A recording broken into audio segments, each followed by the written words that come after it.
કૃષ્ણ, જય માતાજી, જય સ્વામિનારાયણ ભગવાન। આજે આપણે બનાવીશું અડદિયા પાક।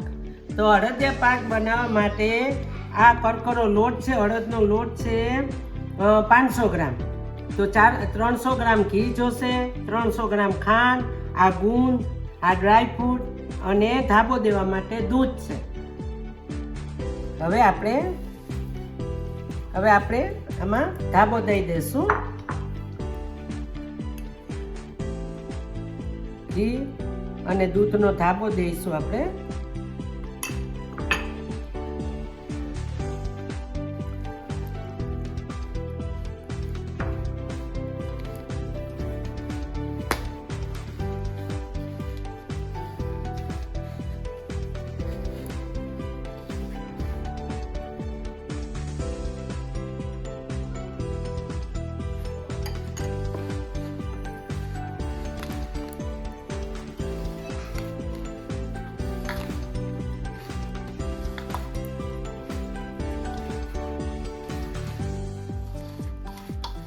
જો આવી રીતના હથેળીમાં લઈને આમ ચોળી નાખવાનું, એટલે નસે નસ બધાયમાં ચડી જાય આપણે। હવે આપણો આ ધાબો દેવાઈ ગયો છે। હવે એને આપણે આવી રીતના દબાવી અને 10 મિનિટ એને રેસ આપશું। તો આપણો હવે આપણે આ લોટને ચારી લેશું। બધો લોટ આવી રીતે ચારી લેશું આપણે।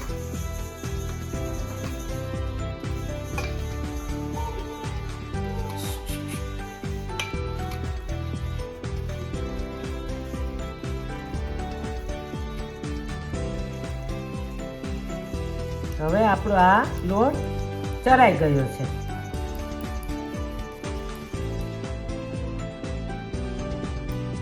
હવે આપણે આ ઘી આમાં નાખીશું।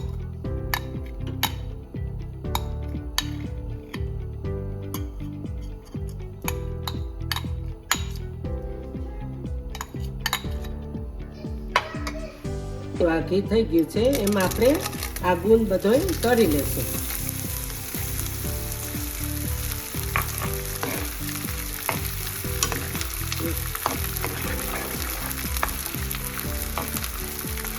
આ ગુંદ તરાઈ ગયો છે, એને આપણે થાળીમાં કાઢી લેશું।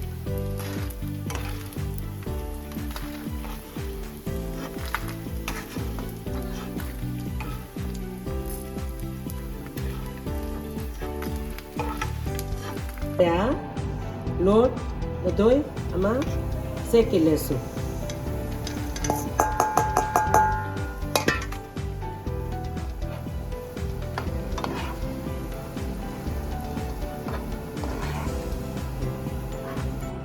હવે આપણો આ લોટ શેકાઈ ગયો છે। જો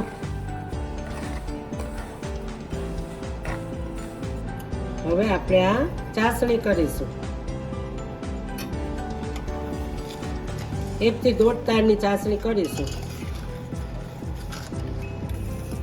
હવે આપણી આ ચાસણી તૈયાર છે। ગેસ ઠારી નાખશું।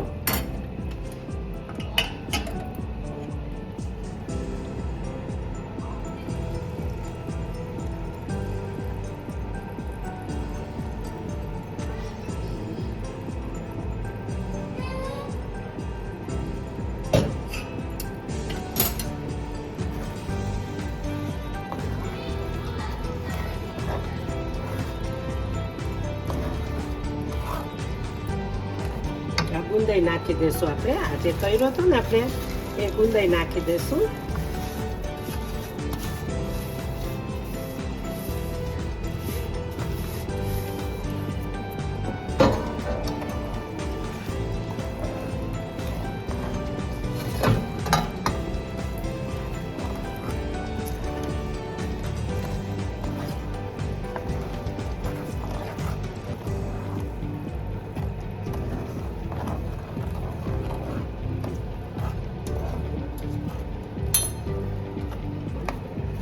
ડ્રાયફ્રૂટ નાખી દઈશું। હવે આપણે આમાં બધોય નાખી દઈશું।